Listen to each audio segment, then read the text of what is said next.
Good afternoon, everybody, from the third largest city in the United States of America, Chicago, Illinois. It's The Drive with Mario Smith, and welcome to Friday. Finally, Friday.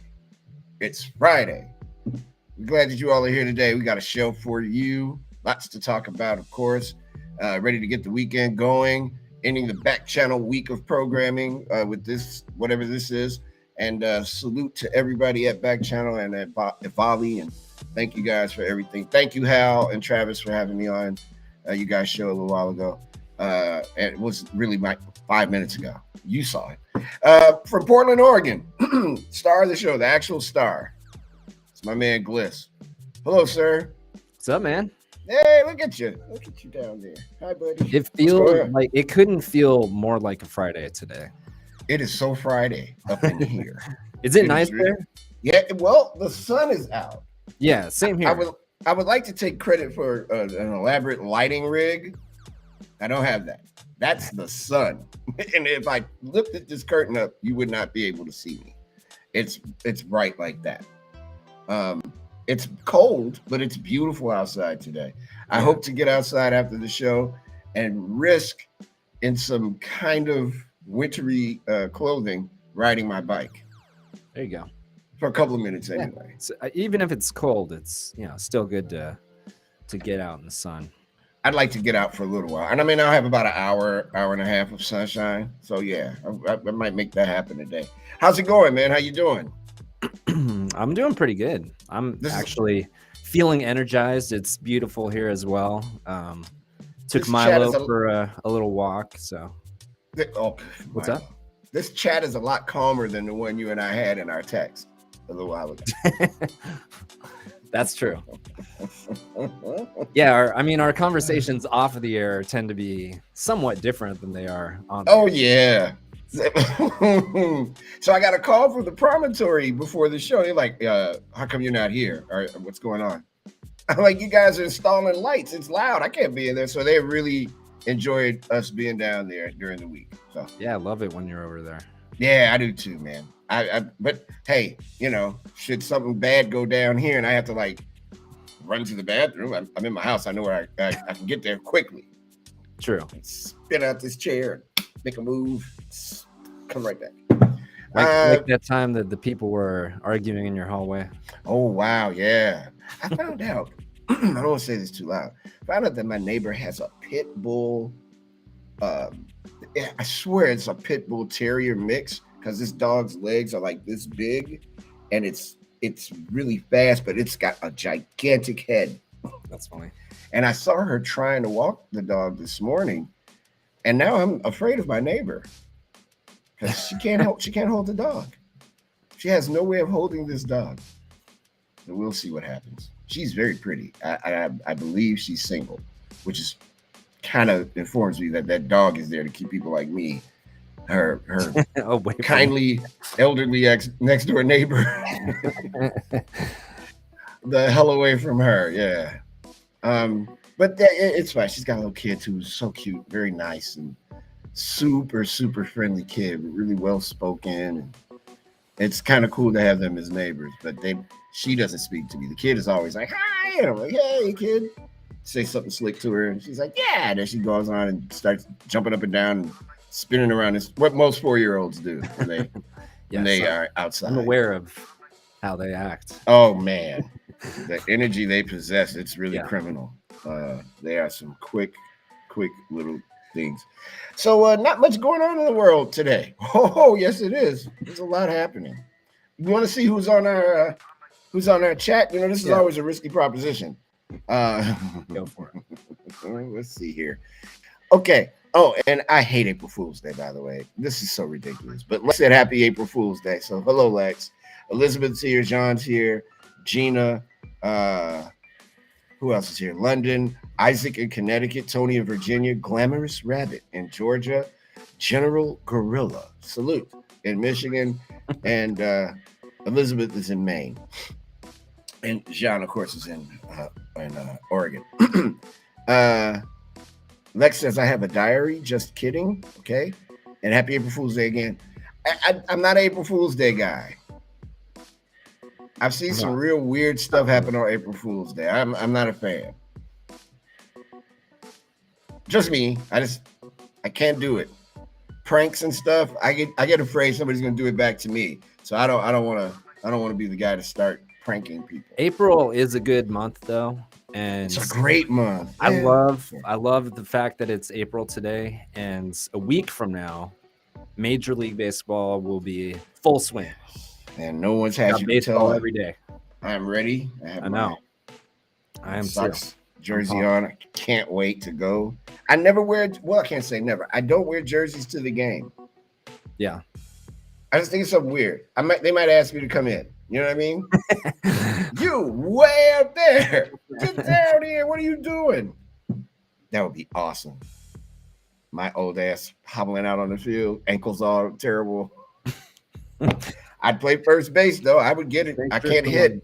Just make sure someone records it if we get that. Oh, don't you worry. I'm 100% sure if you see me on a baseball field and there isn't a security guard or several of them chasing me, someone's going to record it. I talked to the alderman. We have a city council in Chicago, so there was a newly elected alderman, and her ward, guaranteed rate field is in her ward, and she mentioned that she was going to talk to the White Sox. So I asked her yesterday. I'm like, can you get a Mario Smith day at the ballpark so I can like throw out the first pitch? I've been a fan forever. They owe me. So we'll see. If they ever let me throw out the first pitch though, Gliss, it's gonna be exquisite. It will not be like Baba Booey. It'll be an actual man throwing a good pitch. Yeah, you gotta practice. I've never understood why.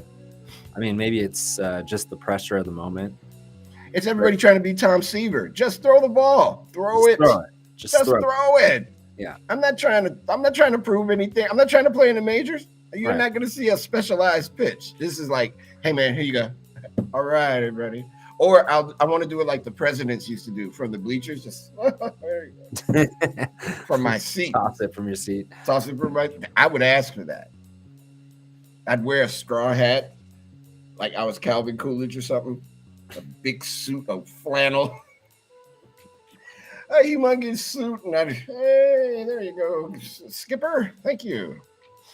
At Southpaw, the mascot of the White Sox is one of my people, so I'm hoping that the alder person, Alderman Lee, takes care of me. If it happens, everybody will know. But Gliss, I promise, if it happens, you're gonna know. Oh yeah. Yeah, I'm gonna have somebody hold my phone, like, "Hey man, I need you to run that on the show for sure." Oh, especially me messing up, it would be great. I'm not gonna mess up. I got this. What else are we doing? Tuesday will be our 50th episode of the show. Hopefully, right. And we have, putting up numbers. Yeah, man, it's getting scary now. Some other shows are already past 50. I think it's a beautiful thing that people are digging it. And by people, I mean, people aren't like going on Backchannel and saying, those shows, especially that Mario, yuck, stop doing it. We're going to read reviews today, or at least we said we would. I'm going to have to find them though, because I want to. Yeah, we got to go back and. Yeah. On the Amazon page. Yeah, I'm actually looking now on the phone. By the way, Lex asked when Easter is. Easter is on Sunday, April 17th this year. Is it? I'd lose track of those things. I don't know. Yeah, we got to get back on that page because I can't find it. And I definitely want to. A friend of mine has a movie or a show rather on Amazon Prime called Pear Shaped. It's like a Twilight Zone, but it's wild. Oh, my man L. Arthur Bay. And I've been meaning to leave a review of his show, but I don't know what I'm doing. I am so terrible with technology, man. As you well know, I am awful. I mean, I know how to plug things in. I'm talking about just like basic typing. Like I was looking at some emails on another email that I have, not the main one. And I have Gmail and I had it on important instead of inbox, and for like 3 days I kept going, how come I'm not getting any mail?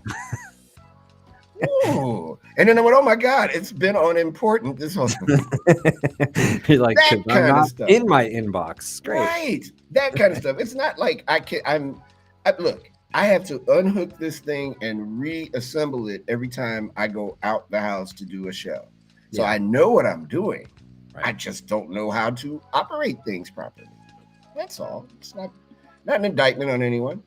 I like this channel 1,000,000 to 10, says Lex. And Lex is very excited about Easter as well. And Lex wants to go to the next screen. All right, very well, Lex. I don't know how to do that. we just had a conversation. Did you hear it? I don't know how to do those things. My godson asked me a long time ago, like, to help hook up a PlayStation or something. Nailed it. No problem. And he's like, okay, play the game with me. And I'm looking at the controller and I'm like, dude, what am I going to do? How do I do this? And he's like, come on, you just put the game together. It's easy. Now I have a PlayStation that I play often, and he won't play with me online because he knows the old man will beat him up every time. I will always win that fight. Where are we? Oh, go to the next stream.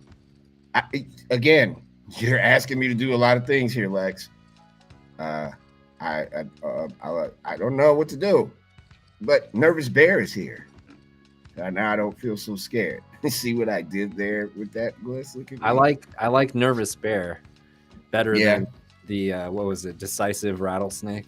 That was a real scary name, wasn't it? I think I'd rather, if it's a Nervous Bear, then I'm okay with it. I could probably give it some treats like Yogi or Boo Boo, and it would be fine. Yeah. Lex says I'm a really good guy. I believe he's talking about you, or she's talking about you, Gliss, not me. No, I don't think so. Yeah. We'll find out. Thank you, everybody, for watching the show. Really appreciate it. Thanks for checking out all the shows on Backchannel. Everybody appreciates that a lot, particularly the hosts and producers and stuff. That means a lot to us that you check us out. And beginning on April 6th, there'll be a new schedule. We should have done like a press junket, and all of us got together and recorded a big what would Backchannel needs a slogan that isn't offensive and that I don't create.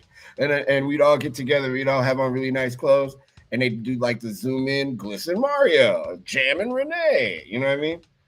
They didn't do it. All these times are Eastern. You can, beginning April 6th, Haley and Allison's Good Morning, live from the UK, is at 6 a.m. Live Every Day with the inimitable Liv Harrison is at 8 a.m. Eastern. Kate and Will on Tuesdays and Thursdays at 9 a.m. Eastern. Get on up with Jam and Renee at 10, and the Anthony Davis Show at noon, except for Wednesdays when it's Word of the Day quiz from noon to noon 30. And then your pal Hal with Hal Rednick, the really sweet guy, really nice dude. And it's at 2 p.m. Eastern time. And then it's us, The Drive. And please don't forget to leave a review of our show and all the shows you watch on backchannel.tv. Let's take a look at the headlines at this hour that I have not compiled because, I was talking to Hal. I am actually not feeling well. Had a little weird incident this morning. I'm fine. Everyone calm down. But I'm late to the party in that respect. But it's Friday, and my rule and Gliss's rule on Fridays is, hey, oh well. The January 6th panel has put Garland in a precarious position, and by Garland, General Garland, Merrick Garland, the Attorney General. Lawmakers investigating the January 6th attack on the Capitol are increasingly going public with critical statements, court filings, and more to deliver a blunt message to Attorney General Merrick Garland and the Department of Justice. President Donald Trump and his allies likely committed crimes, they say, and it's up to you to do something about it. Attorney General Garland, do your job so we can do ours, prodded Representative Elaine Luria of Virginia. We are upholding our responsibility. The Department of Justice must do the same, echoed Representative Adam Schiff, Democrat of California. Their rhetoric focused this week on 2 contempt of Congress referrals approved by the committee. It's just the latest example of the pressure campaign the lawmakers are waging. It reflects a stark reality. While they can investigate January 6th and issue subpoenas to gather information, only the Justice Department can bring about criminal charges. And finally, and I mean finally, in our headlines, Amazon workers in New York vote to unionize in a historic labor win. Amazon workers in Staten Island, New York, voted to unionize today, marking the first successful U.S. organizing effort in the retail giant's history and handing an unexpected win to a nascent group that fueled the union drive. Warehouse workers cast 2,655 votes, or about 55% in favor of a union, giving the fledgling Amazon Labor Union enough support to pull off a victory. According to the National Labor Relations Board, which is overseeing the process, 2,131 workers, or 45%, rejected the union bid. And those are the headlines at the top of the hour. When we come back, pardon me, we'll take a look at news up from around the lovely world, and we'll talk some more stuff and celebrate Friday and springtime and all that coolness. It's The Drive with Mario Smith here on Backchannel.tv, YouTube, and on your Amazon-supported devices. And as always, we thank you for watching, and we'll be right back.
Welcome back, everybody. It's the Welcome back, everybody. It's The Drive here on Backchannel.tv, YouTube, and on your Amazon-supported devices.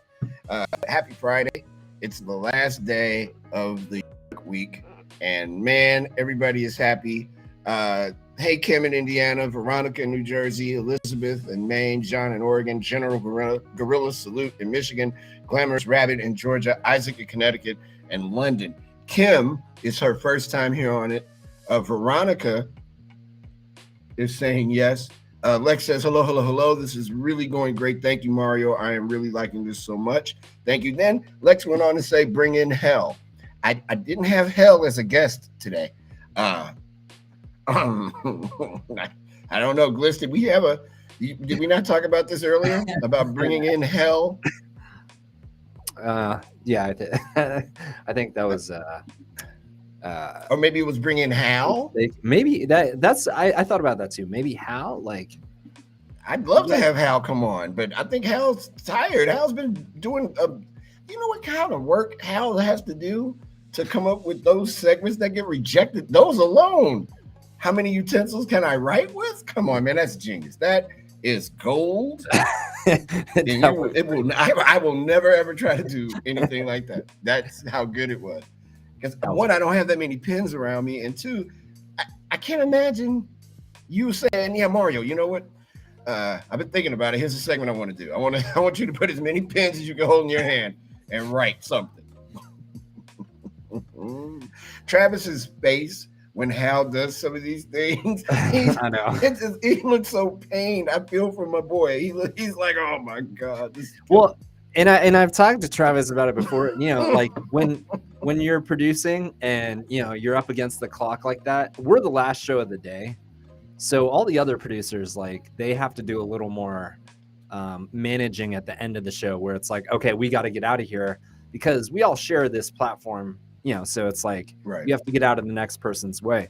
You want to make sure the next person gets on time. Yeah, and so like how I read it is Travis has to deal with not only trying to get Hal out on time, but he is writing with 8 pens while they're up against the clock, and he's probably just sitting there thinking like, Oh my God. Our show is coming to an end, and this is what's happening right now. Hey, look, as far as I'm concerned, if Hal runs over, I will never be upset about it. No, I won't either. Ever. Yeah. Ever. Oh, I love that show. I usually get in there right at 55, and I can tell Travis is always, kind of rushing, gives a quick wave to get out of there, and I'm like, it's fine. Take your time, man. Take your time. Take your time. Look, we didn't want to get off the air Wednesday.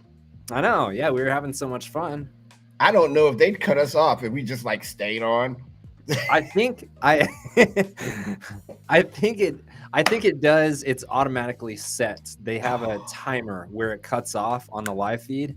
However, I think the YouTube, if you go to the video or to the, to watch it later, it would have all the included, broadcasts that, I hope no one saw the end of the show. I hope nobody caught the end of the show Wednesday. That was not good. I got to slow down at the end. I was so excited because we had such a good show. I didn't want it to end. We got to discuss doing a late night show. I know. And that way we can invite our West Coast friends to come on and hang out with us. And be like, if that's the case, though, I'm having cocktails during the show and I'm not apologizing for it. There's no way I'm not gonna. That's an absolute game. I'll make it something cool, like a mimosa or something. Yeah. I won't be like not like pounding them back, but like I won't be lining up shots and beers. Right. There's no more show for anybody. Yeah, have a drink or two, have a nice cocktail, something cool. Like a French 75 or something. I used to bartend, so I can make drinks. Okay. Yeah. Oh, yeah. You gotta make money in this town. You gotta do something. Everybody can't be a criminal. Everybody can't be a politician. Everybody sometimes can't be both. I have to be able to forge my path. Very true. Oh, already. See, we're off to a great start, man. Look at this here on the chat. Like I said, it can feel more like a Friday. So yeah, this is what happens on Friday. As I'm all for it. Throw the book out the window if we need to. I'm sitting here enjoying a unsponsored beverage in a pretty recognizable can with a lemon and lime on it. And I shouldn't be drinking that, but I just got some sparkling water today. I didn't grab my water, and I just needed something cool and refreshing. I also thought someone was knocking on my door, which I have been praying doesn't happen. But then there's days where I wish somebody would just knock on that door. Like, oh, hold on, let me go get that. So, if the desk was closer to the door, that would be a great bit, right? You go, hold on a second, somebody's at the door. Answering the door. Yeah, I'd be all for that. No, I've had that same. Now that I keep my pup back here with me. On Mondays, Wednesdays, and Fridays, Lindsay gets off a little earlier in the day. Mm-hmm. So she gets home about 20 minutes after the second hour, and he'll hear the gate. So I have dog treats in here just in case, because I've been worried this whole week that he's going to shoot up and start barking at the door or something like that. Please, Milo, do it, dog. You do it. You bark as loud as you can, because the other human that feeds you is home. Make all the noise you want. I don't. And he's out cold right now because I took him on a long walk before the show today. Oh, cool. Don't worry though. It don't matter. When that gate opens up, ta-da! Yeah, he'll hear it. You will hear all of it. You'll be ready for action. So today is April 1st. As I would think everybody knows by now, unless you really did one up last night, and you may need to go see it like the care unit or something if you don't know that today's April 1st. This late in the day. Have you ever wondered where April Fool's Day came from? Well, the joke's on you, no one knows. Historians do have some clues, though. This is from NPR. For one thing, we do know that April Fool's Day customs date back to at least Renaissance Europe, but it's likely the tradition originated long before then. Some historians have linked April Fool's Day to the ancient Roman festival of Hilaria, where at the end of March, people would come together to commemorate the resurrection of the god Attis. It was a celebration of renewal in which revelers would dress up in disguises and imitate others. It's also possible that the medieval celebration of the Feast of Fools, where a mock bishop or pope was elected and church customs were parodied could have inspired the day. Other historians believe April Fool's Day has its origins in the 16th century when France switched from the Julian calendar to the Gregorian calendar. The Julian calendar began in March with the spring equinox and was celebrated until April 1st. By switching to the Gregorian calendar, the new year would now begin on January 1st. News traveled slowly back then, and not everyone knew about it or was willing to change when to celebrate the new year. Those who continued to celebrate in the spring were often ridiculed and made the butt of jokes. Some pranks included having a paper fish placed on a person's back, as they were called Poisson d'Avril, or April fish. One of the first known references to this term, Poisson d'Avril, is found in a 1508 poem written by Amerval. The phrase itself doesn't necessarily mean there was a holiday on April 1st, but the idea of the April fish is that fish were more plentiful in the spring and thus easier to catch. In other words, an April fish was more gullible than fish caught in other seasons. In 1561, an early clear-cut reference to April Fool's Day appears in a Flemish poem written by Edouard de Denay. In the poem, a nobleman sends his servant out on a series of wild errands. The servant eventually realizes that these are fool's errands because the date is April 1st. Scholars say one of the first mentions of an April Fool's Day in English appears in John Aubrey's 1686 book, Remains of Gentilsmere and Judismere, which reads, in part, we observe it on the 1st of April, and so it is kept in Germany everywhere. Even in 1760, there was a speculation as to the origins of the holiday, with a line in Poor Robin's Almanac reading, the 1st of April, some do say, is set apart for All Fool's Day, but why the people call it so, nor I nor they themselves do know. What's the worst April Fool's prank you guys pulled, Gliss, at your radio station? Because radio stations are huge fans of April Fool's Day. You know, we didn't do a lot of stuff like that, and our show kind of kept to ourselves. Like the way. So I'll just say we had a very prominent conservative talk show host in the studio next to us on the news channel. Mm-hmm. So he was a nice guy, but I didn't like having a lot of in-depth conversations with him, and he's pretty well known. He does a national show as well, but okay. And then the other side of the building was kind of where all the FM stations were. So that was like the wacky fun. DJs were there. Yeah, that was like the fun side. And then when I worked at iHeart, I did, I was doing a morning show so I was getting there at 4:15 in the morning, and I was done by 8:30. So I was usually not around a lot during the day. Wacky pranks. Yeah, because I had an early shift, and we were the only show on during the morning. So yeah, I didn't see a lot of that. I'm trying to remember the one April Fool's or All Fool's Day prank. I think a job I worked fake fired everybody or said they were shutting down. Sent this big thing out and had everybody what are we going to do? And then they realized how horrible this was, and they had to quickly come to our office and be like, yo, we were just kidding. Nobody's fired. We're not leaving. But one of the I work for an organization that has a lot of music venues here in Chicago. Yeah. And the main one, the Empty Bottle, which is a pretty famous music venue here in town. I can't wait to talk to these dudes too. They changed the awning, and it didn't say Empty Bottle, it said Guitar Center on it this morning, and they put it on Instagram, and people kind of got a little shook by that, seeing that. I thought it was funny.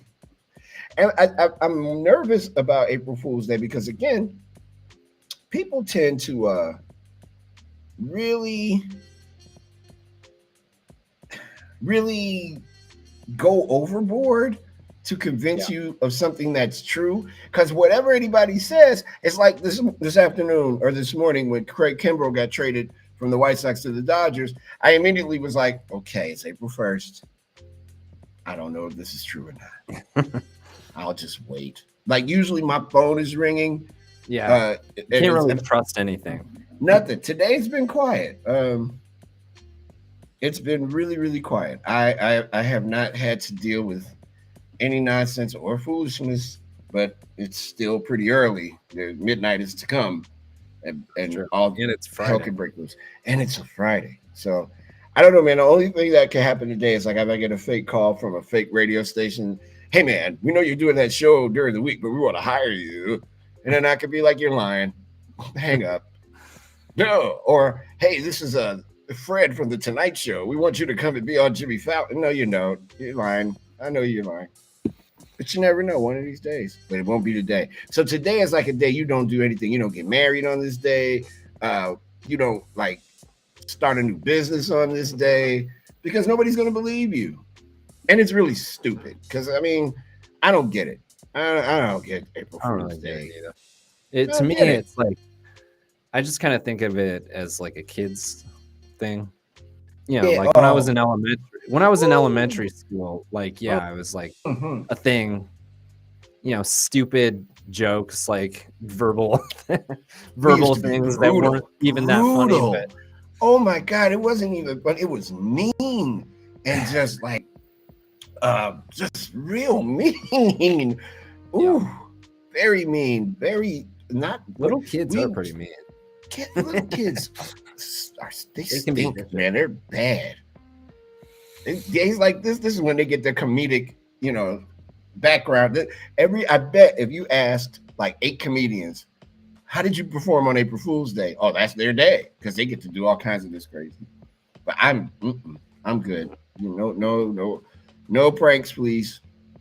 No pranks. Hey, America added 431,000 jobs in March, and it's a sign of the economy's resilience in the face of a still destructive pandemic, Russia's war against Ukraine, and the highest inflation in 40 years. The government's report today showed that last month's job growth helped shrink the unemployment rate to 3.6%. That's the lowest rate since the pandemic erupted 2 years ago, and just above the half-century low of 3.5% that was reached 2 years ago. Despite the inflation surge, persistent supply bottlenecks, damage from COVID-19, and now a war in Europe, employers have added at least 400,000 jobs for 11 straight months. In its report, the government also sharply revised up its estimate of hiring in January and February by a combined 95,000 jobs. Good news. Anybody still looking for work? Apparently, everybody's hiring. Let's hope this stays. I mean, 11 months, that's a nice long time. A good streak the government is on. People going back to work. That's what's up. This interested me, and I wanted to talk about it a little bit, and I want to read it through so we can have a conversation about water, or water, depending on where you live. If you're on the East Coast, it's probably water. I think we say water in the Midwest too. But it's about the here we go. Federal officials slated millions of dollars for rural water projects in several states, with the Biden administration looking to shore up infrastructure needs made more urgent by long-term drought conditions that have been exacerbated by climate change. We've been talking on the show the past few weeks about droughts and just how, the earth is changing, and water is super important for us. It's like a battery. You know what I mean? It's what you need to keep you right. The U.S. Interior Department announced Thursday that $420 million will be spent on projects in New Mexico, Minnesota, Montana, North Dakota, South Dakota, and Iowa. The work includes construction of water treatment plants, pipeline connections, pump systems, and reservoirs to provide drinking water to rural and tribal communities. The West is experiencing a more than 20-year mega drought. Scientists say the region has become much warmer and drier in recent decades, and that climate change will continue to make weather more extreme, wildfires more frequent and destructive, and water supplies less reliable. From Idaho and Montana south to New Mexico and Arizona, even soil moisture levels have hit record lows as major reservoirs along the Colorado River have plummeted. Pardon me. Earlier this month, Lake Powell hit a record low, spurring concerns about the ability to crank out more hydropower from the dam that holds it back. Native American tribes that are finally seeing federal money after years of being underfunded are working to get at water they long had rights to but could not access without funds to build the infrastructure. On the Navajo Nation, tens of thousands of people still live without running water, while tribes in the upper Midwest are awaiting pipeline extensions that would tap into reliable sources. In all, the infrastructure measure included $5 billion for Western water programs, with 20% of that dedicated to rural projects. Federal officials said the allocations were based on project plans and significant goals that are projected to be reached with the funding. That's quite interesting. There are people still living without running water. It's 2022. Word, that doesn't seem right to me. That's where we are. That's not an April Fool's joke. That just doesn't seem. That doesn't seem right. Well, this might make you happier, and by you I mean me. The House passes a landmark marijuana legalization bill. Oh, Gliss, it's about to happen. The thing we've all dreamed of. It's about time again. 2022.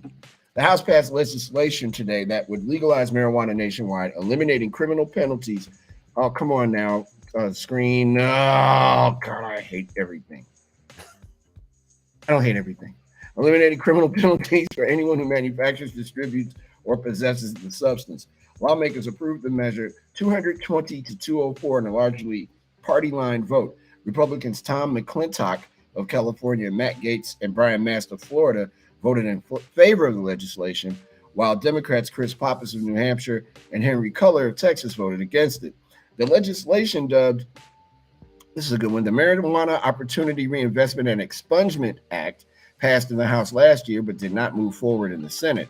In addition to decriminalizing marijuana at the federal level, the bill would establish procedures for expunging previous convictions from people's records and impose a tax on the sale of cannabis products.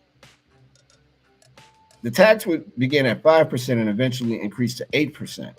Funding raised through the tax would go toward a fund to provide job training, mentoring, substance use treatment, legal aid, reentry services, and youth. Man, I'm so sleepy. Youth recreation programs. It would you laughed at me too, didn't you? That you just think about the blooper reel. It would also provide loans to help small businesses in the cannabis industry that are owned and controlled by socially and economically disadvantaged individuals, a summary of the bill said. Quote, this landmark legislation is one of the most important criminal justice reform bills in recent history, House Speaker Nancy Pelosi said in remarks on the floor Thursday about the measure. Pelosi said the legislation would deliver justice for those harmed by the brutal, unfair consequences of criminalization. Open opportunities for people to participate in the industry and decriminalize pot at the federal level so we do not repeat the grave mistakes of our past. Why do people call it pot still? Can anybody, I mean, yo, you can call it what it is, but do we have to keep calling it pot? It sounds like a 70s television show whenever I hear older like people go, yeah, or like a detective show. He's got a lot of pot on him. What is pot? Is we really still calling it pot? A reefer? Hey, I call it reefer. That's me. But you know what I mean? Like your grandparents, like, are you smoking pot? Getting all mad at you and stuff. Pot? It's 2022. It's weed. You call it weed. You call it marijuana. You can actually call it marijuana. It's legal in Illinois. That's correct. Yeah. But I mean, the street sales haven't really stopped. Oh. It's just not as vibrant an industry as it was before they legalized. It's been legal here for a while on a state level. Pretty much, I think all the West. So Washington, California, Oregon, Colorado, most of the Nevada. So most of the West Coast on a state level, and like I know here, they did a similar thing with the taxes on the state level. And it's been great for the programs that they put people into. So I know there's a okay. So many years ago, I had to think about it. Do I tell this story? Well, all parties interested besides me, I think, are dead, and a couple other folks are still up. So a few years back, many years back, in Wisconsin, they had the Great Midwest Marijuana Harvest. and it was an event to legalize marijuana.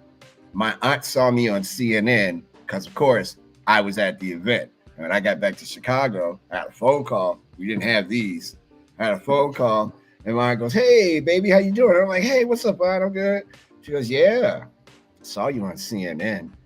And I was like, "You what?" I'm like, CNN. I'm like, "That wasn't me." She said, "You had on gold sweatpants and a Lakers sweatshirt, and you got your hair cut funny. It was you." I'm like, "It wasn't me." She said, "You also had on sunglasses." She went through everything I had on. Just like, and I was get past me. Man, it's my auntie. She knew who her nephew was. And she goes, "Yeah, so why were you there?" And she started She turned into Clint Eastwood, like Biden on me. She's like, "Why were you there?" And I'm like, "Oh my God, not you. You what?" And she asked me, "Are you up there with those people smoking pot?" And I go, "No, I don't smoke pot. Are you talking about marijuana?" "Yeah, I was there." So yeah, I was there. We were in the rotunda. Oh, it was wild. It was so wild. It wasn't January 6th. Let's take over the government and act like we didn't do it. Wild. It was. You know what I just thought about before we go to break? The people who did that on January 6th are a lot like how Will Smith slapped Chris Rock and went back to his seat and sat down like he hadn't done anything. That's the same kind of, Just a little workaround. A little bit of, they all like, "Yeah, we did it. I'm going back to Ohio. I'll see you guys tomorrow." I'm going to go back to where I came from. Yeah, I think I'm going to go back. I got to hide. And Will Smith slapped a year off of Chris Rock's life and went back and sat down and was laughing and joking. Like nothing happened. And now we know they asked him to leave and he was like, "No, I got an award to get." But there's people that are saying that didn't happen. So it's like two different stories now. There is a tape. It's all just such a big mess. It's such a mess. But there is a tape out of Questlove when he won. Somebody put all the different camera angles together. Mm-hmm. And Questlove like went down to shake his hand and very reluctantly. And he gave him a hug and he kind of like, "Yeah, man, whatever." And you see Chris Rock on stage looking at somebody in the audience like, "I don't know." Because they're asking him, "Are you okay?" And he's like, "I don't know." Oh, man. Yeah. And then we'll talk about that later today. He said some stuff. Will Packer, the director, said some things. And apparently the reason why LAPD didn't arrest Will Smith, according to Will Packer, is because of Chris Rock. I think the winner in this, even though he got the hell knocked out of him, is Chris Rock. When we come back, we'll have news from the community. It's Tay-Tay's favorite segment. Where the hell is he? I haven't seen him in a few days. Yeah, where's Tay-Tay? I don't know. But I do know this. He's Careless Mule or something, isn't he? Or maybe. I don't know. I'll have to text him. Doesn't he live around? He got to get a block over from me. Check on him. Make sure he's okay. Let me see. What am I doing here? Careless Mule has joined the stream. It's Careless Mule's first time there in Loghand, wherever that is. Aaron has joined us. Righteous Orca. It's a righteous whale, dude. Righteous Orca. Jared has joined the stream. Emily is here, and so is Mary and Lavender. When we come back, we'll have the community report or not. It's the drive with Mario Smith on Friday. It's a feel-good Friday, finally, here on Backchannel.tv, YouTube, and on your Amazon-supported devices. Hey, everybody in California, we'll be right back.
Welcome back to The Drive with Mario Smith. I am him. We are live from Chicago, Illinois, talking to you wherever you are. Thank you so much for being part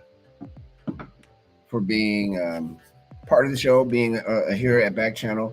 Don't forget to leave a review of the show to the folks that are in the chat.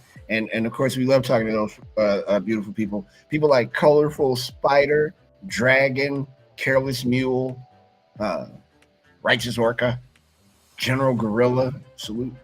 And then, folks with regular names like London, Amber, Erica. It's Erica's first time on the show. Erica is joining us from Missouri, from the Show Me. What's up, Erica? Dragon lives in...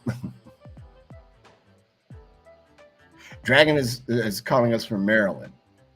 Not Maryland, Maryland. Oh, no. It almost happened. It almost happened. I saw back channel flash right before my eyes as I was getting ready to say it, and then I stopped saying it because I like the gig. It's fun.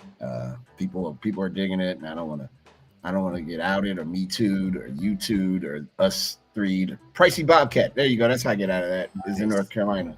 Nice. Pricey Bobcat. Dee has joined the stream. Hello, Dee in Florida. Whew, that was close. Colorful Spider, maybe Spider-Man, is in New York. Yep. Yes. Hit the wall already, bro. Hit the wall. The wall has been hit. Hey, you want to hear some Chicago news? Of course, because, who doesn't want to hear about what goes on here, apparently? Chicago mental health professionals and advocates delivered an open letter to Mayor Lori Lightfoot yesterday at City Hall, urging her to reconsider using police officers in her mental health crisis response pilot program. Let me give you a real brief background. It was a few years ago, the police responded to a young man who had a baseball bat, and he was having a mental health crisis. Cops went, knocked on the door, saw the young man with the bat. I believe I have this right. Shot him and killed him, and killed another lady that was his grandma or someone that didn't have anything to do with it. And ever since then, and this was before Mayor Lightfoot was mayor, ever since then, the call has been stop sending police to handle mental health issues, send mental health professionals with the police so that they can control the situation. And it has been fought back and forth about doing it, not doing it, why it's right to do it, why you shouldn't, all kinds of foolishness. So this letter that was signed by more than 300 mental health professionals asks the city to adopt a non-police crisis response system for mental health emergencies.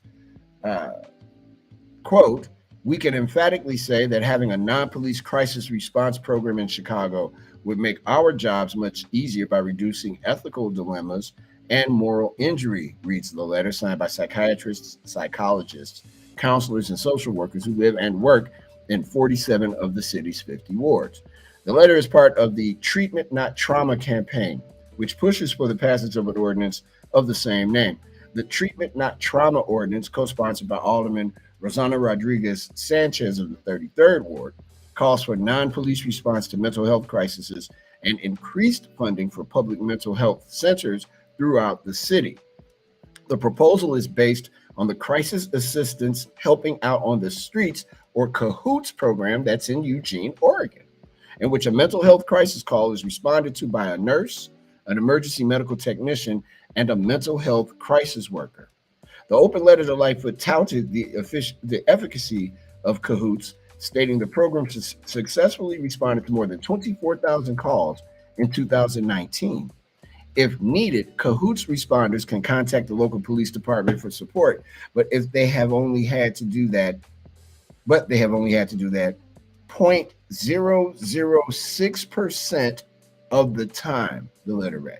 Moreover, from a financial standpoint, CAHOOTS estimates that the co-responder model saves the city of Eugene an estimated $8.5 million in public safety spending annually. The letter asks Lightfoot to reconsider her current pilot program, which involves a Chicago Police Department officer trained in crisis intervention as part of a 3-person response team. The city had also planned to test out an alternate model that uses response teams without police in a few different neighborhoods including one in Gage Park on the south side of Chicago. But that program has been stalled, and advocates say the city has not provided answers on when those teams will launch. If you're familiar with Laquan McDonald and the shooting that took place here a few years ago, he was having a mental health crisis. 20-something police officers showed up. That's going to escalate any crisis you have. If I'm on the street arguing with somebody and 20 cops show up, not only is it's now a thing. You know what I'm saying? But if it's someone having a mental health issue and 20 cops show up, it's a much larger thing. And I am curious about the Cahoots program in Eugene, Oregon. I'd like to hear more about that. I think that's a pretty good idea. It's working, apparently. I mean, they saved the city $8.5 million. Chicago has paid out. I will have the exact figure for you on Monday. If it's not close to $1 billion in damages, I would be surprised. It's somewhere around got to be around $800 million that the city has paid people who were brutalized by the police, wrongly accused, wrongly arrested, shot. It is a thing here. So yeah, I'm very curious to hear more about that. If you have a jar of Skippy peanut butter in your home, just get rid of it. Hold on, not yet. Hormel said that more than 161,000 pounds of peanut butter products are included in the recall. Some Skippy peanut butter products are being recalled because of small fragments of stainless steel that may be found in them from a piece of manufacturing equipment.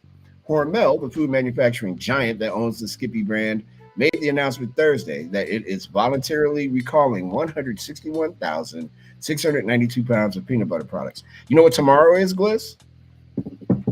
Is it peanut butter day? It's peanut butter and jelly day. National Peanut Butter and Jelly Day tomorrow. Nice. What is the world going to do? How are we going to deal with that? It's just going to be jelly day? We have peanut butter, but it's been in the cabinet for a while. We have 2 of the big things from Costco. I think I'm good. I didn't check my number, but wait, hold on, because of course there's more. The recall includes certain Skippy's reduced fat creamy peanut butter spread, reduced fat chunky peanut butter spread, and creamy peanut butter blended with plant protein jars. And none of those are on my John.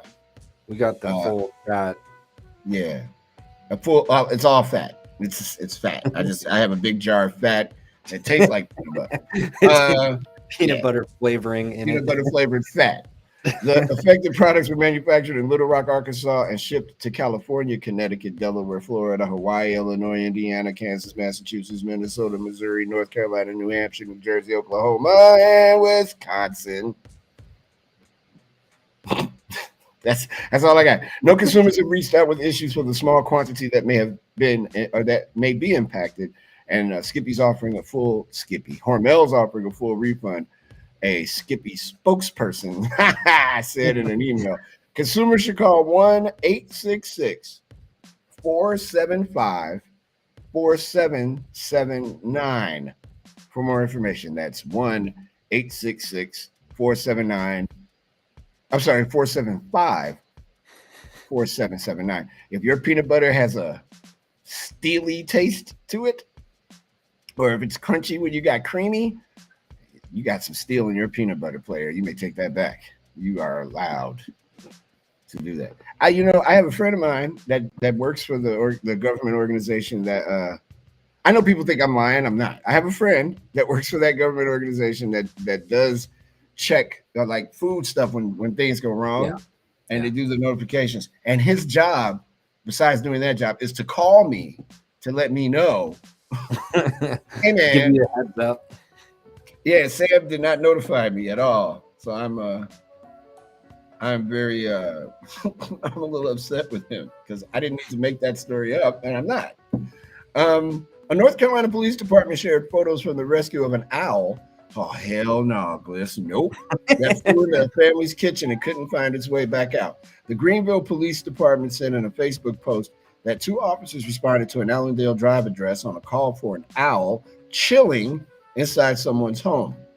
The post included photos of the owl perching on the stovetop and in a narrow gap while trying to evade officers. The owl, dubbed Steve by rescuers, of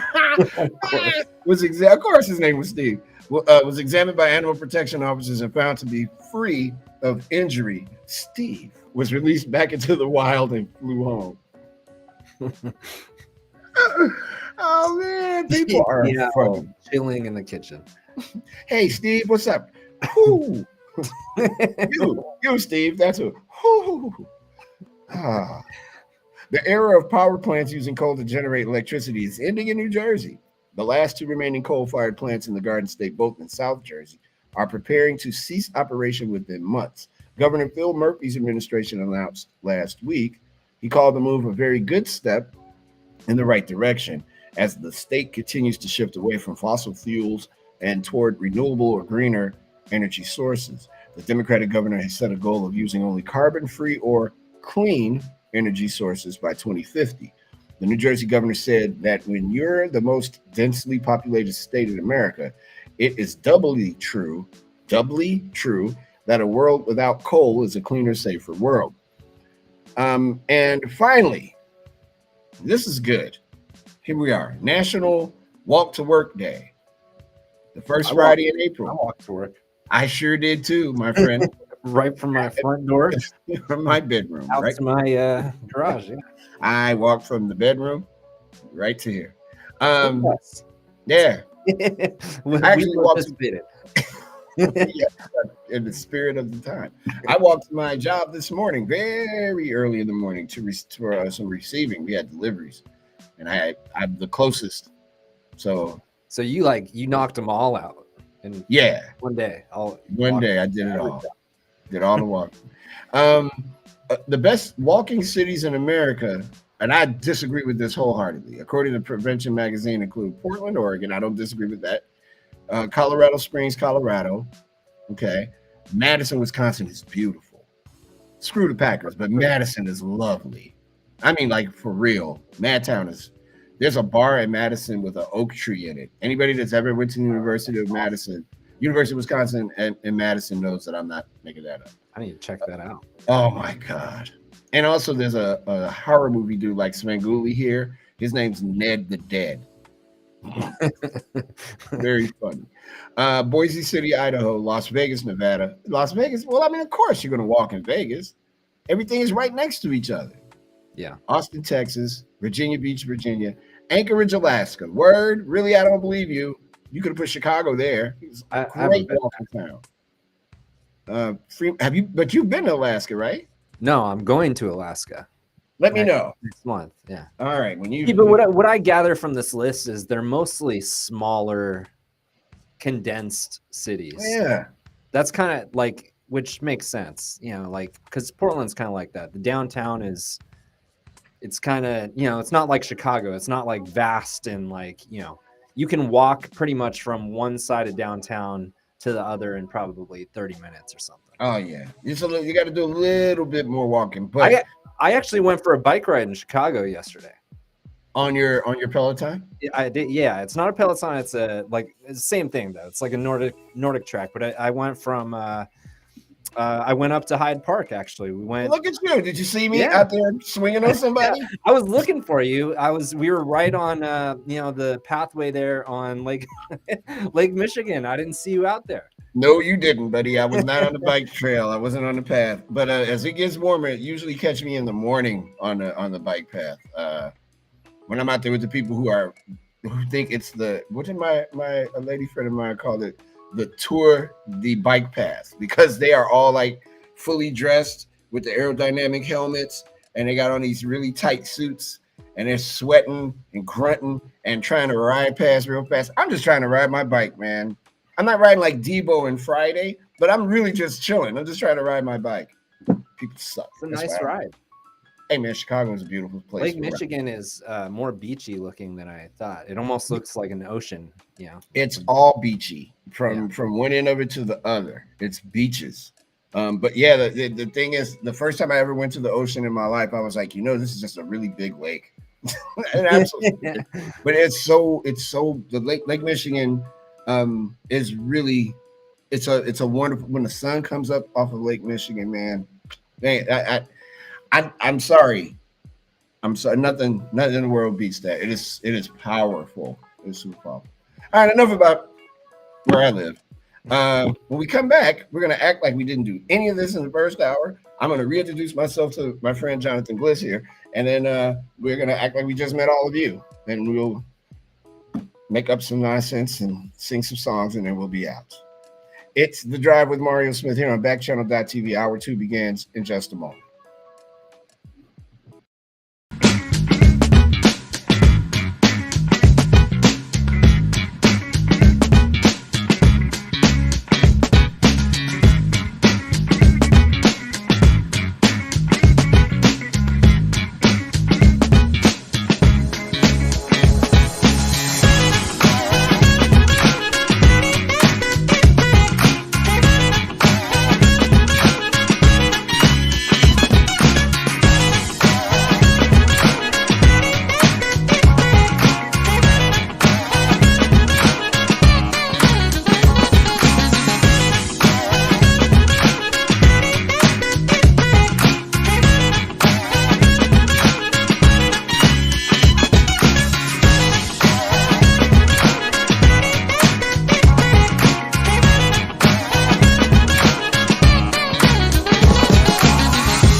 Hey, everybody, welcome. It's The Drive, live from Chicago with Mario Smith. I'm Mario Smith with Chicago's Not in the Title. It's The Drive with Mario Smith.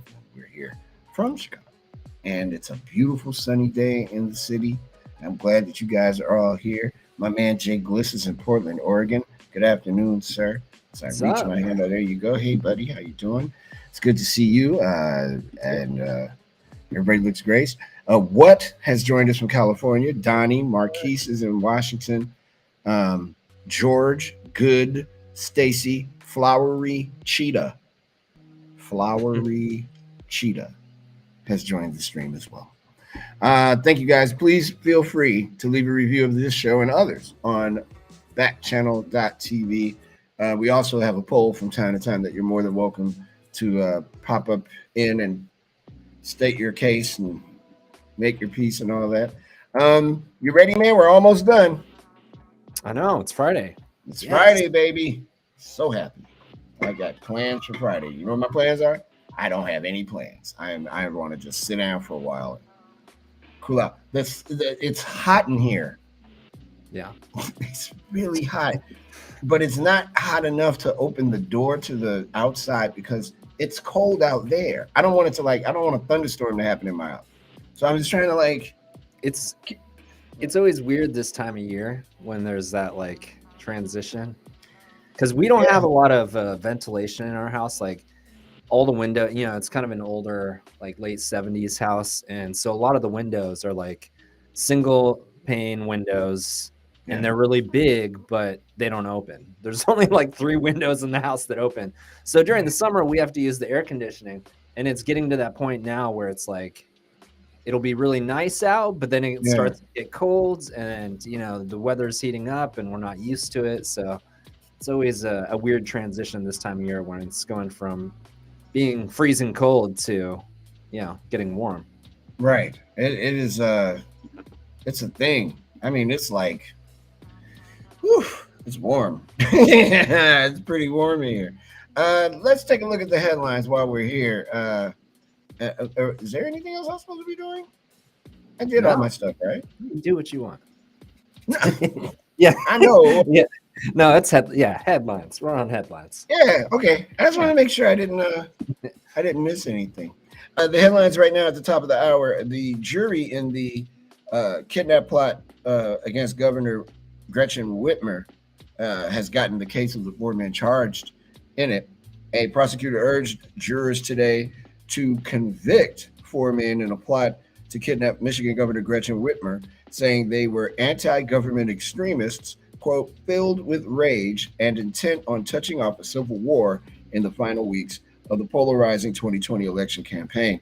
Assistant U.S. Attorney Niles Kessler summed up the evidence on the 15th day of the trial, tracing the group's secretly recorded words, as well as testimony from agents, an extraordinary informant, and two-star witnesses who pleaded guilty.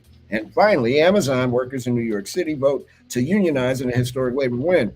Amazon workers in Staten Island, New York, voted to unionize today, marking the first successful U.S. organizing effort in the retail giant's history and handing an unexpected win to a nascent group that fueled the union drive. And those are the headlines for the last time this week at the top of the hour.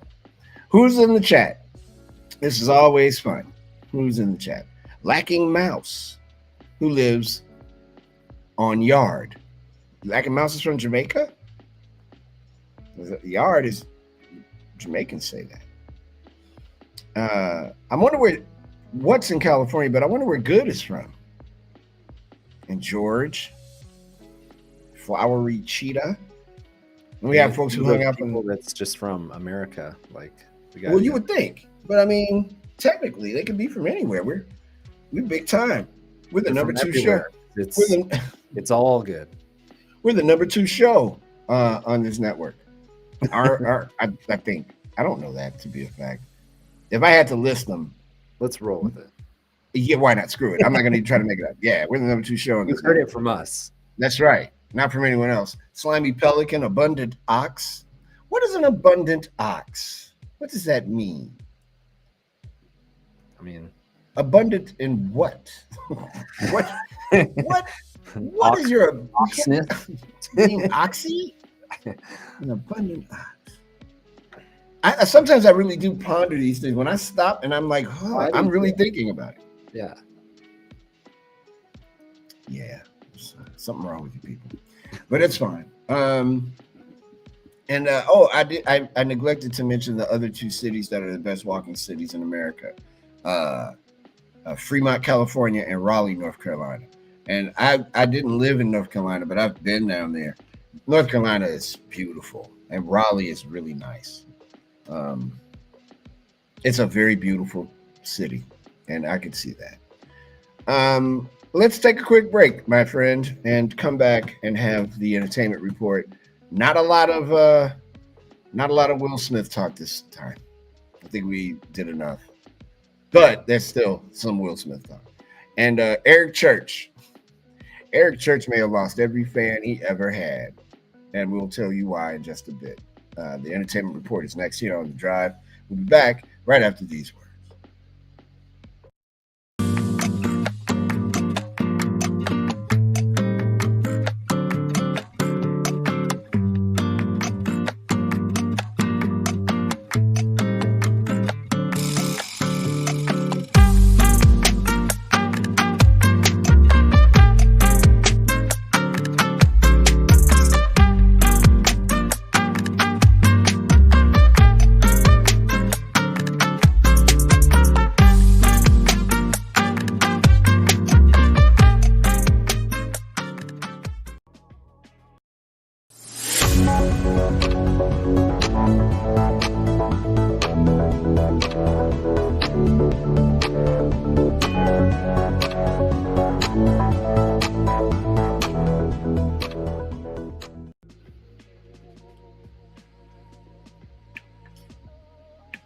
Had to turn the mic back on. Welcome back to The Drive. It's time for Have No Fear. The camera's here. And anything special happened this week in the world of entertainment? I can't seem to remember. Oh yeah, I remember. So this morning on Good Morning America, the producer of the show, Will Packer, told Good Morning America about his observations about the situation. Chris Rock appeared to be in shock and joked, "I just took a punch from Muhammad Ali." That is how I imagine Chris Rock sounds. After Will Smith slapped him on the Oscar stage Sunday, the lead producer of the award ceremony said, show producer Will Packer revealed what happened behind the scenes in the immediate aftermath of the shocking slap, telling ABC News' Good Morning America host TJ Holmes in an interview that aired today, Rock was still in joke mode, but was reeling from the confrontation. I said, did he really hit you? And he looked at me and goes, yeah, I just took a punch from Muhammad Ali. He was immediately in joke mode, but you could tell that he was very much still in shock. Packer said, the producer initially thought the confrontation on stage was a bit. I wasn't concerned at all, he said. I figured, okay, he's going to say something, come at him, something funny's going to happen, because that's the nature of Chris. That's the nature of Will. So let's see what happens. Once I saw Will yelling at the stage with such vitriol, my heart dropped, and I remember thinking, oh no, not like this. And Chris was keeping his head when everybody else was losing theirs, Packer added. Can I add a little bit to that, Gliss? He was like, oh no, I'm going to lose my gig. I'll never work again. Not like this. They leave a lot of words out. Right. When the Los Angeles Police Department came, they laid out Rock's rights, called the incident battery, and laid out options to press charges and arrest Smith. As they were talking, Chris was being very dismissive of those options. He was like, no, I'm fine. That's the worst Chris Rock irritation ever. He was like, no, even to the point where I said, Rock, let them finish. They said, would you like us to take any action? And he said, no, Packer recalled. Right before the Best Actor award was presented, Packer said he learned that the Academy was trying to remove Smith. I immediately went to the Academy leadership that was on site, and I said, Chris Rock doesn't want that. Rock has made it clear that he doesn't want to make a bad situation worse, Packer said. That was Chris's energy. His tone was not retaliatory. It was not angry. Packer said the incident sucked the life out of that room, and it never came back. He credited Rock for his composure, saying, because Chris handled the moment with such grace and aplomb, it allowed the show to continue. If he had handled that differently and in that moment, it could have gone so many different ways. Packer noted he didn't have any conversation with Smith that night. The producer said Smith reached out to him the following morning and apologized, expressing embarrassment for the incident. Smith walked on stage. Okay, we know he slapped him. Smith apologized to Rock on Instagram. Blah, blah, blah, blah, blah, blah, blah, blah, blah. So there you go. I think it's getting toward the end of this part of it, but whether they expel Will Smith is still to be determined. I also don't believe that Denzel Washington and Bradley Cooper went up to him and was giving him like words of encouragement and love and all that. You don't know, it's the devil that you don't know and all that. I don't think he said any of that. You know what I think they told him? Dude, you just messed up. And they probably didn't use the word messed. And they were probably like, sit down, don't say anything. If you don't win, get out of here. Don't stay. Don't go to any parties. Take your children and your wife and beat it. Country star Eric Church cancels his show so he can watch UNC and Duke play. Church, who refers to his fans as the Church Choir, said giving up the concert to attend the NCAA basketball tournament was the most selfish thing he could ask of them. What would make him think that he couldn't go on with the concert, get updated throughout the entire show, and watch the whole thing later? Help me out here, folks. Don't we have DVRs now? Can't you tape the broadcast and watch everything? You needed to cancel your show to watch UNC play Duke? Man.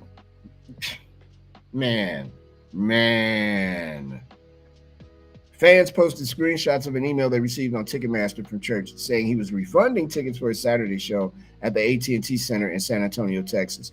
Church said he was canceling the date so he could watch his beloved University of North Carolina men's basketball team face off against rival Duke University. Church, who refers to his fans as the Church Choir, reportedly said giving up the show was the most selfish thing he could ask of them. As a lifelong Carolina basketball fan, I've watched Carolina and Duke battle over the years, but to have them match up for the first time in the history of the NCAA tournament is any sports enthusiast's dream, the email said, according to multiple screenshots online. A representative for Church told NBC News on Wednesday that the singer cannot commit to a rescheduled date. Ooh. Some fans who had tickets for the show posted their frustration online, including those who had made plans to travel for the concert and could not receive refunds for airfare or hotels.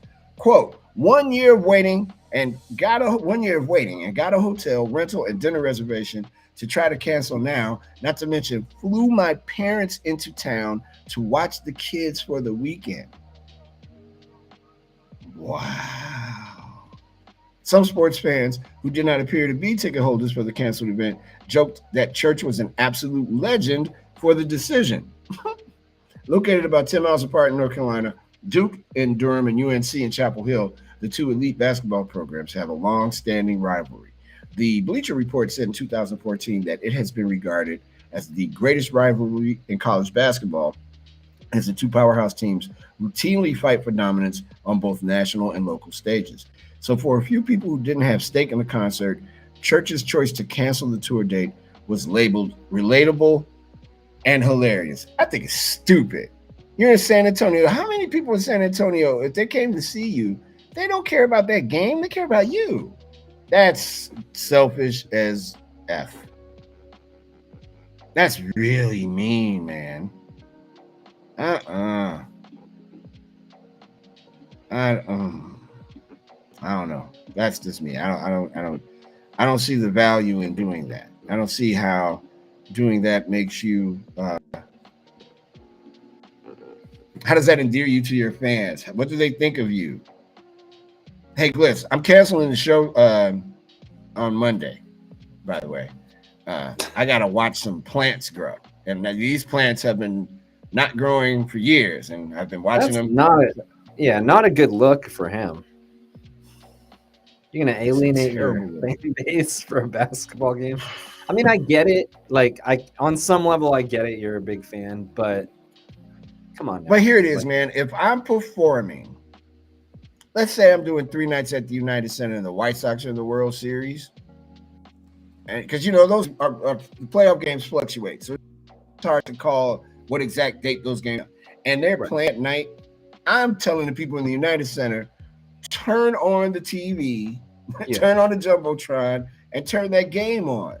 And I'll wait until after the game. I did a show years ago at the House of Blues when the Bulls were in their heyday, and they didn't start the show until after the game was over. Yeah, and it was a playoff game. It was a huge game, and they were like, "We're waiting until the game is over." And nobody was there because everybody was at the game. Right. Could have did the same thing. You're in San Antonio, so I know you're in a nice arena. Tell them to turn the Jumbotron on so you can see the game and they can see it too. That's selfish, man. That's painfully selfish. And that game's not going to last longer than your concert. Right. Buy some drinks for the people and shut up. It seems like, you can, arenas have the right to, play that stuff on the big screen. Yes. So they could even put, like you said, they could put it up there. You could start a little late. Like, it wouldn't be, he could pause his concert and watch come on, like, there's so many better ways to deal with it. Like, how cool would that be if you're one of his biggest fans and you're there and he stops, to watch the last 5 minutes of the game, stops his concert. And like jokes around with it, does a play-by-play. What if they win? Can you imagine how happy he's going to be and how much better this show's going to be? And then he's like, "Nah, I'm gonna watch the game with my friends." Shut up, jerk! You should have done the game. Your show. You could have. If me and you are sitting here thinking, is he like Elvis? Is it? Does he have anybody that tells him no? This is a terrible idea. It's like, hey Elvis, hey Elvis, and you gonna do the show? You gonna watch the game? I'm gonna watch the game, boys. All right, Elvis. Everybody told Elvis yes for every damn thing. Hey, Elvis. Lady Gaga will be performing at the 2022 Grammy Awards on Sunday at the MGM Grand Garden Arena in Las Vegas. Lady Gaga and Tony Bennett are nominated for 5 awards. Hey, Elvis, including Album of the Year. Where they say every time I think about Elvis, I think about Eddie Murphy. And it's just, hey, Elvis. Yeah. It's like the question. I'm telling you, man, this is a show going on inside my brain. It's not coming out on this thing. I got to figure out a way to make all those things happen at the same time. Whew. Gaga and Tony Bennett are nominated for 5 awards, including Album of the Year for their second collaborative album, Love for Sale, and Record of the Year for I Get a Kick Out of You. The announcement of Gaga's booking comes just 3 days after Foo Fighters canceled their tour in the wake of the sudden death of drummer Taylor Hawkins. On Thursday, the Recording Academy confirmed that the tour cancellation included the band's previously announced performance on the Grammys. It is possible that Bennett will join Gaga to perform and or to accept awards should they win, but that was not announced. Gaga has 2 solo numbers. Where'd Gaga go? Oh, there's Gaga. Gaga has 2 solo numbers on the Love for Sale album, Let's Do It and Do I Love You. The album consists of songs written by Cole Porter, one of the main architects of the Great American Songbook. This will be Gaga's first performance on the Grammys since she sang Sha-la-la-la-la-la-la-lo on the 2019 telecast. Backed by her co-writers on that song, Mark Ronson, Andrew Wyatt, and Anthony Rossomando. Additionally, the Grammys announced another round of presenters for Sunday's show, including current nominees Megan Thee Stallion, Joni Mitchell? I will watch for Joni Mitchell. And Questlove. Past Grammy winners Lenny Kravitz, Dua Lipa, Ludacris, Billy Porter. Billy Porter's going to come out there in something super flamboyant and outrageous. Bonnie Raitt, the great Bonnie Raitt. You know, man, that's one of the shows I would love to see, Bonnie Raitt. Me too. I like her. I'm a big fan of Bonnie. And Keith Urban have also been tapped, along with previous Grammy nominees Kelsey Ballerini and Avril Lavigne. Jared Leto, Michaela J. Rodriguez, and Anthony Mackie will also take the stage on Sunday. Trevor Noah is the host. I was talking to Hal, and I'm serious. How much security after that Will Smith fiasco will there be surrounding the Grammys? It's going to be a little different, that's for sure. Oh, I think the days of people running that stage, man, all that stuff is over. Hey, brother, I love you. You won. You coming up on stage? Nobody's coming up on that stage. It's going to be like when you see, like a streaker or someone like that run onto the field and they just get tackled by either the left fielder or some 6'5" security guard just out of nowhere, blindsided. Hey Elvis, why are you running out on the field?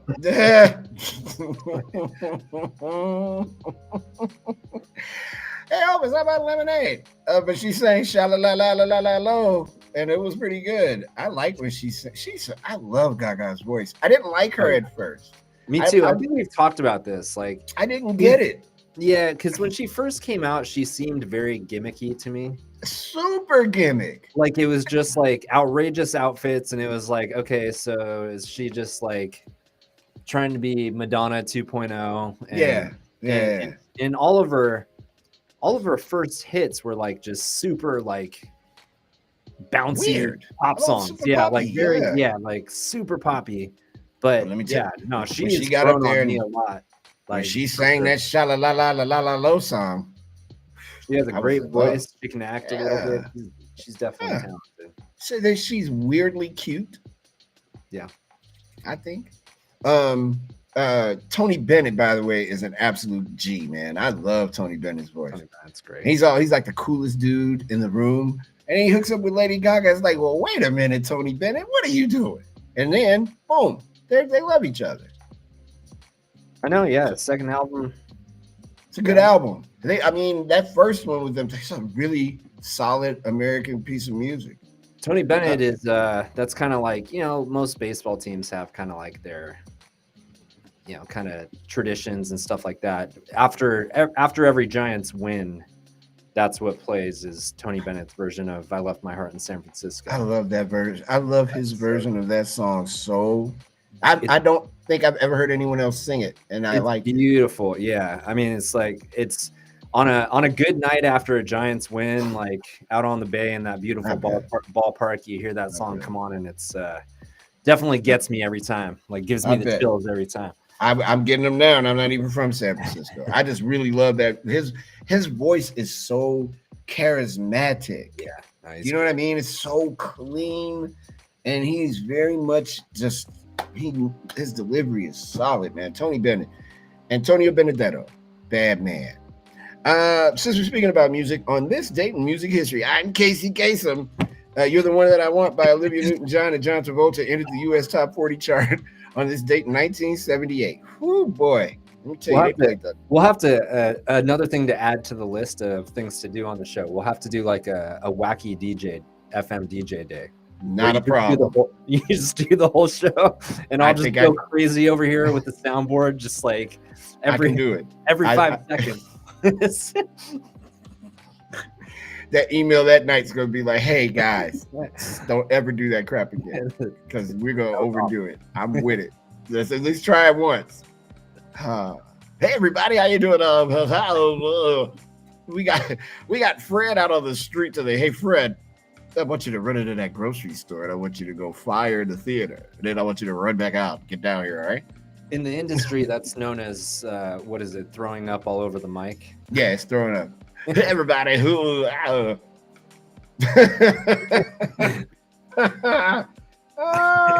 Yeah, it's gonna happen. You tell me the day you want to do it. We can't let anybody know in advance. It's just like a news drop on a Friday evening. It's like a big news drop. Hey everybody, what's going on? 25 minutes in front of the hour, 7 in front of 7, 9 in front of 8. Just dropping honking horn sounds. Oh, that's right. Look at traffic. Hey everybody, let's get the traffic report from Chris. Chris is in the traffic copter. What traffic copter, dude? This is not that show. A lot of radio stations can afford they're on traffic. I can't wait to do it. Oh my god, this is gonna be great. You think you're funny, Hal? Let me tell you about Hal. Hal's coming up. Rhyming everything like Broadway Bill Lee on WCBS, just rhyming all the songs. Yeah, we'd have to bring it. Yeah, we'd have to get Hal could be the guest of the day, and we could bring him in as Batman.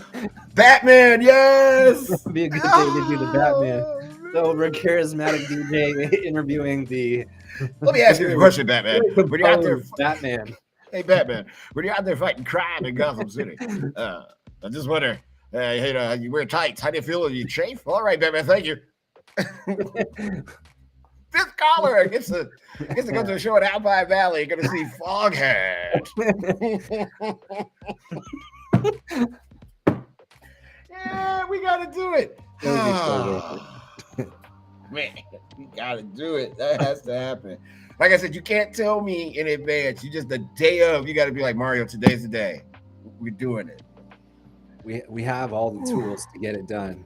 Oh, Stacy says hello, Mario. Hi, Stacy. She says Batman, or he, because Stacy is an ambiguous name. Batman is my favorite superhero. So Blanco Brown, white brown. What the hell is white brown? What's that mean? No idea. And it's not Stacy's fault, so I'm not mad at Stacy. Thriving Fox, Mary, Top Lemur, Odd Panda. Odd Panda made a return. Nice. Slimy Pelican. Lacking Mouse.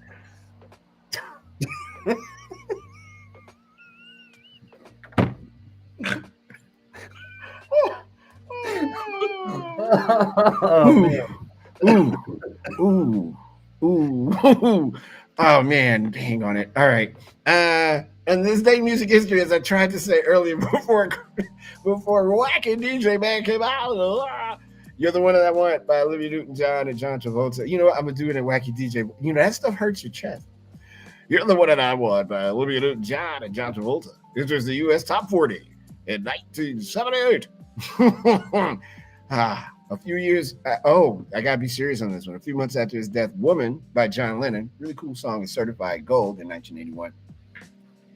I was sitting in my home in South Shore in 1984 on April 1st, listening to WBMX, and it was a Sunday, and the DJ came on the radio and said, I have an announcement to make, and it's not an April Fool's Day joke.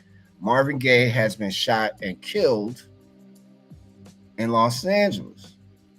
And it has changed my entire life, that incident. And the way I heard it. And I remember I was sitting on the floor and listening to the radio. I used to just listen to the radio. Other cats would be outside or whatever. I was listening to the radio. Marvin Gaye was 44 years old when he died. His father, Marvin Gaye Sr., killed him after they had an argument. On this day in 1985, David Lee Roth, ziggity bop boom bang, left the group Van Halen because he just couldn't handle being great. So he had to go out and try it on his own, and it didn't work. Stacy said, I'm listening to you guys live from my father's house. Hey, Stacy, thanks a lot. She meant to say bring it on instead of Blanco Brown. All right, Stacy. Well, listen, we got a gift for you. No, we don't have any gifts. We don't have a budget. But our wacky prize car is coming around. I can hear it coming around the corner. It's gonna be great. Boy, oh boy. Everybody brace yourself. We'll do that for one of the milestone shows. Yeah. Maybe not for 50, maybe for 60 or something. Yeah, no, we need a little more planning. Oh, yeah, because we really got to think this through. Just how majestic this is going to be. Can you imagine how much fun we get Hal on? We get everybody that works for Backchannel on. Yeah, just like even if they're on for like a second, just get them just on. cameo. Oh man, my head hurts. That is funny. That is so funny. Oh my God. All right. Hey everybody.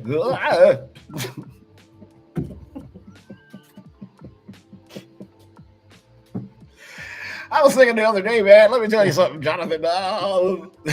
What's wrong with Mario? What happened to the show? He sounds like he's throwing up. I am. Yeah. Oh, that would be gold. That's gonna be so good. That's gonna be so good. Oh man. Mm-hmm. Just I'm thinking it in my head, and it's so stupid. It's just gonna be great. We can arrange some recorded phone calls from some listeners. Do the whole thing. The whole thing. We have to do it all. The most ridiculous radio show ever, just packaged into one 2-hour thing. We get a teletype machine for the news. Yeah. And it's louder than me, so it's just like super loud. Oh, okay. When we come back, we're gonna play ball because I gotta catch my breath, man. Thank you, Gliss. You are the best producer ever, man. That is going to be good. You know what? There. When we come back, we'll play ball. It's the Dylan T. Pickles. What's that thing's name again? I can have the Piper, Unipiper. It's the Dylan T. Pickles. Yeah. Thank you. Dylan T. Pickles Unipiper Sports Report. This is coming up next. Hey, everybody, we'll be right back. It's Backchannel.tv.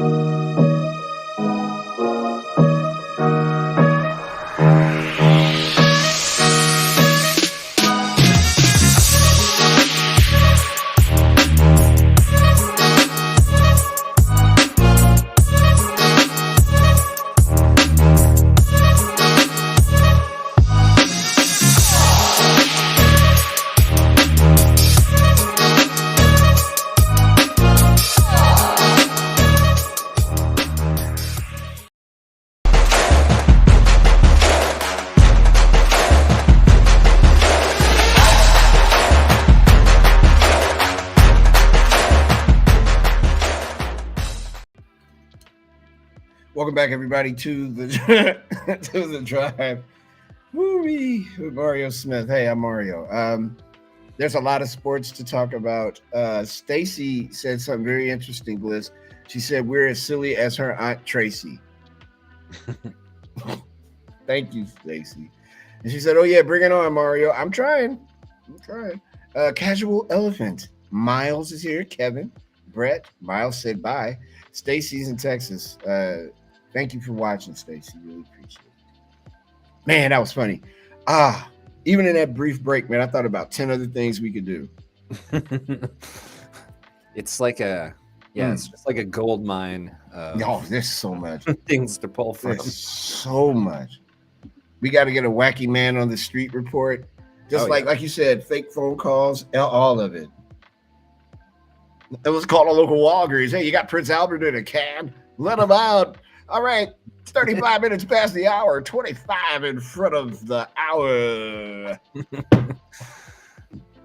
It's going to be good, man. That's going to be one of those days that we will absolutely probably never be able to do again. So we got to make sure we don't tell. We may have said too much already. The 2022 Basketball Hall of Fame has been announced, and it's a pretty decent class, including someone I actually know. Swin Cash, one of the best basketball players ever. She's amazing. But this is a good class. I'm not a big Bob Huggins fan, but that's kind of cool that Bob Huggins is in it.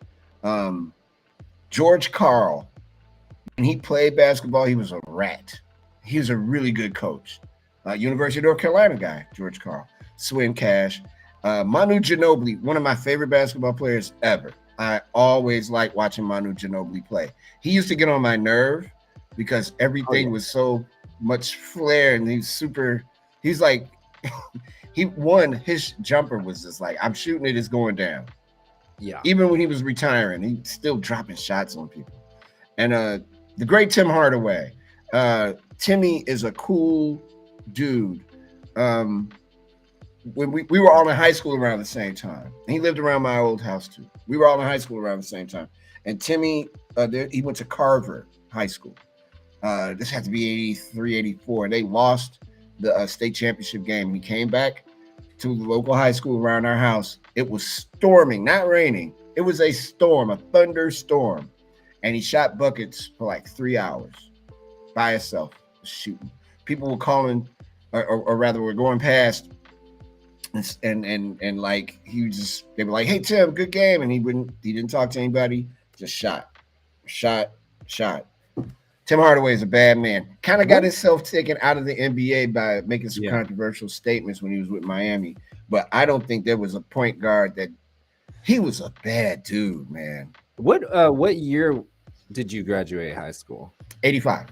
Okay, yeah, 85. Tim came out in 83, I believe. He's a couple years old. Because my high school basketball coach, he's from Chicago. Mm-hmm. He was a really good basketball player, but he knew Tim Hardaway. Tim was a couple years younger than him, but I think he graduated in 79 or something like that. Timmy was his game was just he just a crossover was my goodness. No, his crossover is legendary. He was freezing people in high school with the crossover. When he went to UTEP, everybody was kind of surprised, like, why is he going to UTEP? But that's where he was able to really learn the game even better. And he honestly could have went to the NBA out of high school, I think. But he learned the game, and he really learned how to space himself on the floor and how to create space. That crossover got so good at one point, it might have been the most lethal crossover in the history of the league until Iverson came along. Probably one of the most like kind of groundbreaking moves, because no one could do it like him, until, like you said, Iverson came around. Jamal Crawford later on. Crawford's crossover. Big fan of Jamal Crawford. He played 3 games at Michigan, went to the Bulls.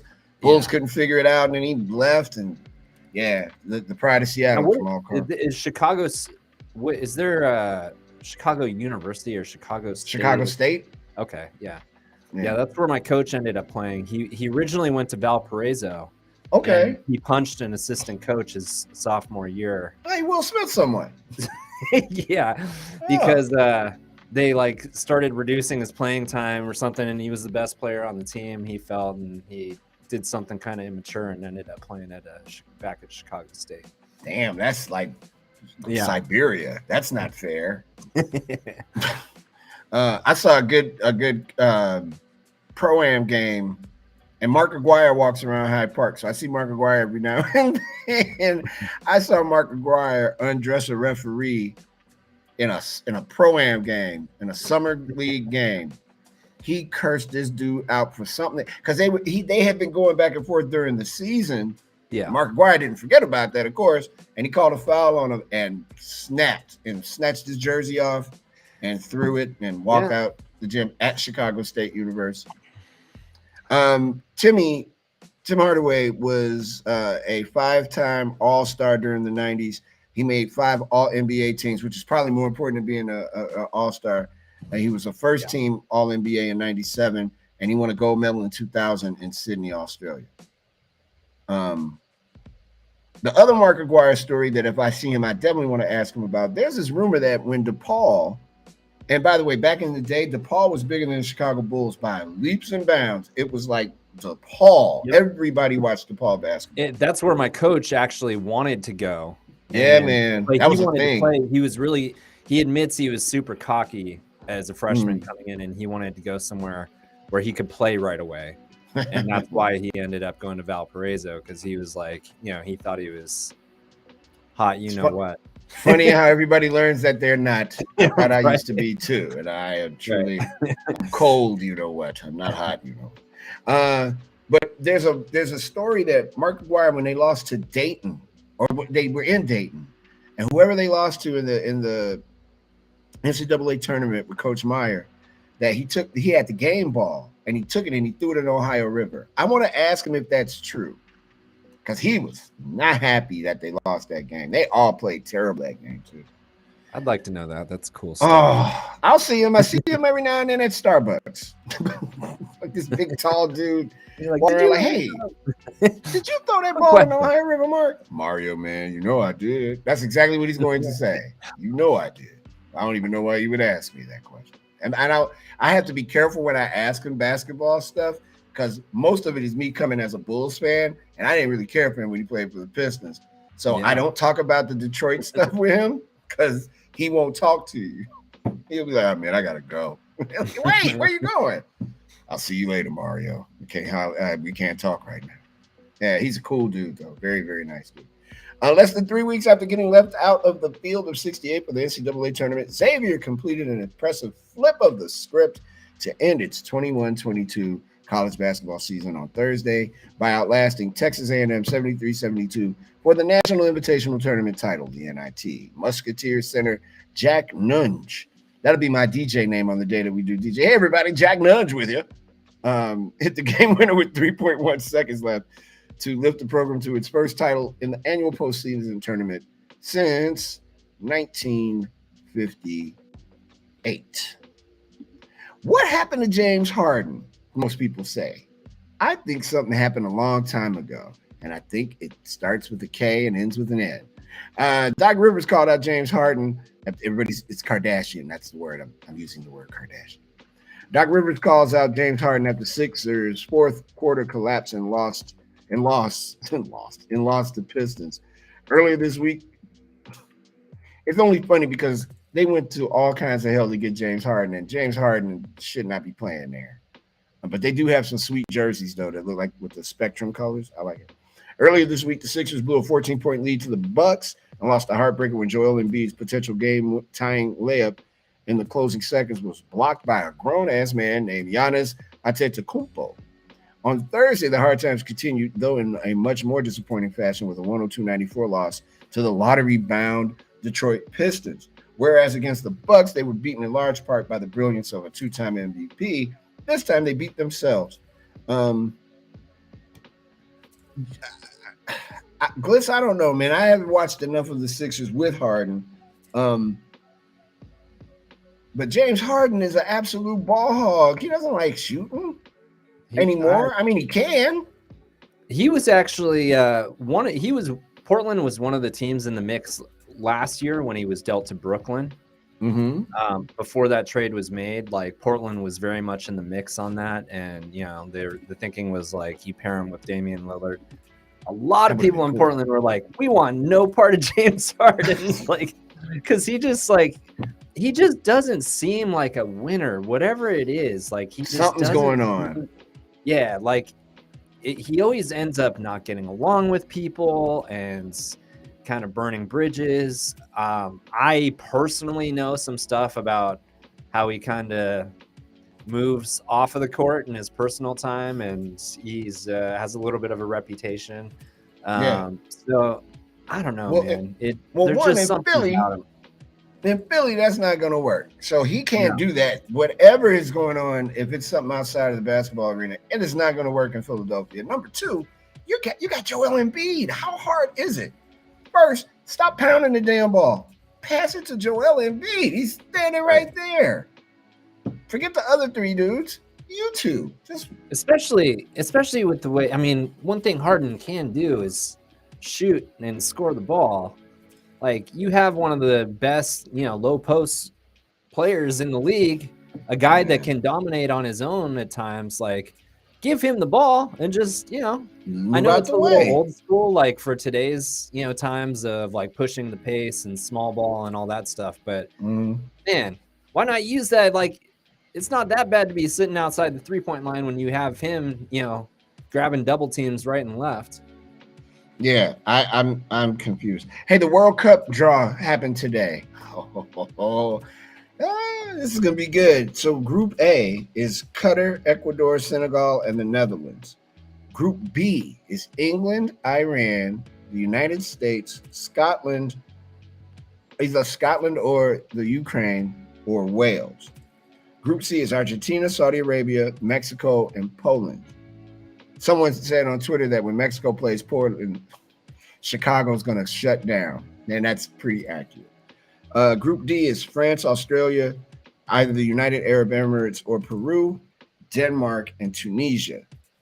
Group E is the group of death. Listen to this: Spain, Costa Rica, or New Zealand, Germany, and Japan.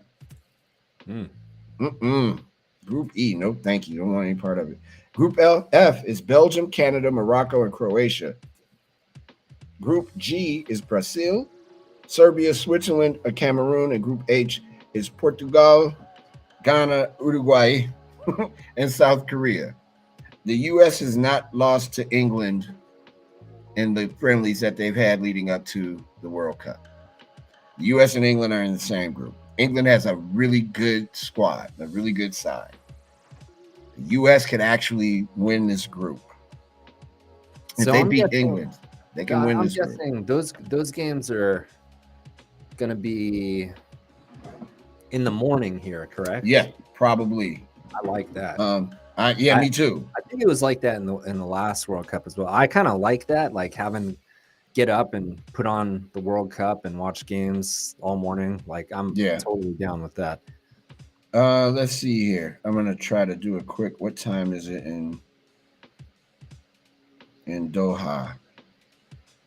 So it's midnight now. Yeah. So those games will be in the afternoon probably. Okay. Yeah. Because if it's midnight now, maybe morning though. What is this? An 8-hour difference from here? Yeah. So that makes sense. You might get to see them late morning, early afternoon. Yeah. So it's tomorrow they're already. So evening will be, 8 hours or something from now. I'm with it. Let's go. Let's do it. So yeah, man, that group with the U.S. in it, that could be a thing. Hey, let's take a quick break and have a story that's going to take everybody to the weekend. And you're going to be like, yeah, this was dope. Thank you. You're the best. Maybe you'll say that. It's the Drive on Backchannel.tv. We'll be back right after these words.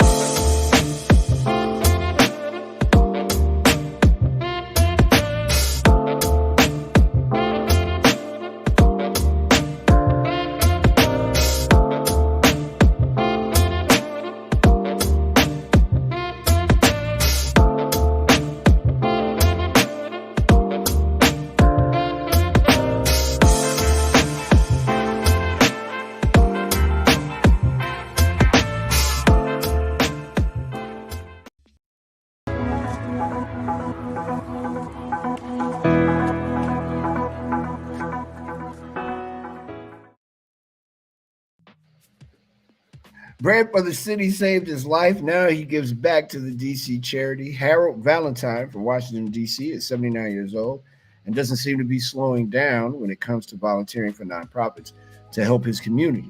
One of those nonprofits saved his life. Bread for the City, a soup kitchen that merged with Zacchaeus Medical Clinic, providing healthcare for uninsured Washingtonians. Randy Abramson, Bread for the City's chief medical officer, became his primary care physician, seeing him through 2 crises. Valentine was invited to sit on the board in 2015 and helped shape the direction of Bread for the City. As a board member, Valentine helps shape the direction of Bread for the City, which, in addition to its medical clinics, offers legal services, operates a clothing closet and diaper bank, and supplies groceries to hungry families. Shout out to Harold Valentine from Washington, D.C. My man, thank you very, very much. On this day in 1935, the first radio tube made of metal was produced in Schenectady, New York. And you know what happened on that day, Bliss? Jack Nudge made his appearance as well. Hey, everybody, Jack Nudge here. Schenectady is not going to be the same. Borders have changed in Schenectady, New York. In 1996, baseball umpire John McSherry dies after collapsing on the field at the start of the season opener between the Reds and the Expos. I remember that. Whew. That is not the way to go out. In 2000, Michelle Kwan wins her third world figure skating title. On this day, basketball player Mark Jackson was born. He is 57 years old. And Randy Orton is 42 years old. Wow. Watch Randy Orton grow up. He's 42 years old. Hey, my favorite segment, swear to God, I love these. Did you know? Listen, did you know? Did you know that 30% of Americans say their dad taught them how to manage their money? By not giving their kids any money when they ask for it. Did you know that 50? Oh, by the way, Stacy said some really nice stuff that now I think I lost all of it. One of them was I hope we win, talking about the U.S. in the World Cup. Protective Antelope is here. Sarah's in Nevada. Stacy, of course, is in Texas. Safe and Eater is in Kansas. Milo left the studio. He's listening. Still right here. Oh, well, somebody. Hey, man. I think we may have two Milos. Stacy's having tacos for dinner. That's good to know. She says, Gladys was on Your Pal Hal one day producing. Gliss was at. Were you on Your Pal Hal? Yeah, I did. Okay. Did Hal one day. Milo says, hi, Dad. All right, Jack. That's you. I know it's you. This isn't your dad. This is Mario. Uncle. Yeah, that's Mario. Jack. Sure. What's up, Jack? Jack is such a cool dude. And Sarah says, yes. Did you know, Jack, since you're there, that 55% of millennials expect to become a millionaire in their lifetime? Good luck with that. Yeah. Jack, did you know the average man uses 2 pillows while the average woman uses 4 of them? Jack, you don't need to know that information yet. 20% of parents say they are a stay-at-home parent. Did you know, according to Consumer Reports, there are more than 65 new varieties of toothpaste released every year? What? That doesn't make any sense. Did you know singing karaoke just once burns 20 calories? Shut up. No, it doesn't. Stop it. Did you know a recent survey found that 77% of people have a travel bucket list, but only 3% of people have completed it? Did you know, Jack, indoor ears, did you know the average person breaks the law 21 times a year? And some people get an adrenaline rush from it. I just saw it on Sunday night when he slapped the colors off my man. Did you know 26% of adults favor Oreo cookies to any other store-bought cookie? The runner-up was Fig Newtons. I got to tell you, not a fan of either. I like Oreo cookies, but they don't taste the same. I like Fig Newtons when I was a kid. But... Yeah, when I was a little kid, but they don't taste the same either. No. Did you know, according to Reader's Digest, about 35% of adults have sleepwalked at least once in their lifetime without knowing it? No, son. I can't sleep, so I would remember that. But I guess that is you don't remember your sleepwalk. And I did this on my phone. I thought you were pulling an April Fool on me. It's a little known feature on your iPhone. A tech guru has shared a little known iPhone feature that can help calm down the stressed or help those suffering from tinnitus. If you ever struggle to fall asleep at night like I do, you might have, and I mean me, I have a real issue with that. You might have turned to YouTube for a 10-hour video of rain hitting a window or water in a stream. People use the videos or spend money on apps to reduce stress or block out the ringing of their own ears, known as tinnitus. Suffer from that if you wear headphones a lot too. But it turns out that Apple included the sounds into their software, and iPhone users can turn on the feature for free whenever they like. Okay, this isn't like TikTok, so I'll say it slow. To turn on the feature, you have to open the Settings app, then go to Accessibility, scroll down to Audio Visual, then tap Background Sounds. There you'll be able to turn on the feature and select which type of sound you would like, along with the options including ocean, rain, stream, etc. And to prove that it works, that's I got some rain too. That's not bacon frying, that's rain. And here's the ocean. Wait. Let's see here. Sounds like a vacuum cleaner. But it really works. That's cool. And really quick, a group of Northern Illinois University students unofficially broke a Guinness World Record by creating a massive paper snowflake measuring 44 feet and 6 inches, more than double the size of the previous record-holding paper snowflake. The advanced photography students from NIU School of Art and Design, actually one of the really dope schools on that campus, is the school. Nah, I'm not making that up either. Folded the paper and cut it into a snowflake on Tuesday. It took the students about 10 hours to create the snowflake. Evidence from the attempt is now being submitted to Guinness World Records for official verification. Gliss, I think that's everything. Yeah, I think we covered it all. Ooh, boy. What a week. Hey, man, thank you. Oh, wait a minute. Stacy said it. Thank you. Thank you, everybody.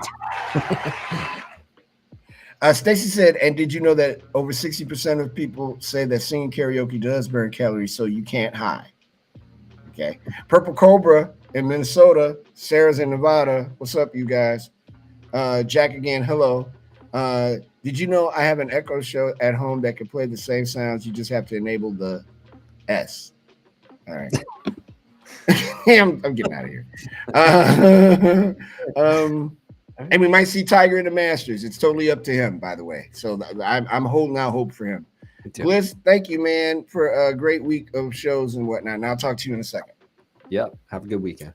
Right on, brother. You too. Tell everybody, Jack and Milo and Lindsay and all the boys and everybody and other dogs whose name I don't remember. What's up? Thank you, everybody, for checking out the drive this week. We really appreciate it. We will be back on Monday, April the 4th. Right? Backchannel.tv is now ending its broadcast day. You can join us again on Monday at 6 a.m. Eastern Time for Haley and Allison's Good Morning. On behalf of everyone at Backchannel.tv, thank you so much for checking us out this week. We really appreciate it. And we will see you here on Monday morning at 6 a.m. Eastern Time as the sun begins its descent from the third largest city in the United States of America. I'm Mario Smith, wishing you and yours a great weekend. Peace.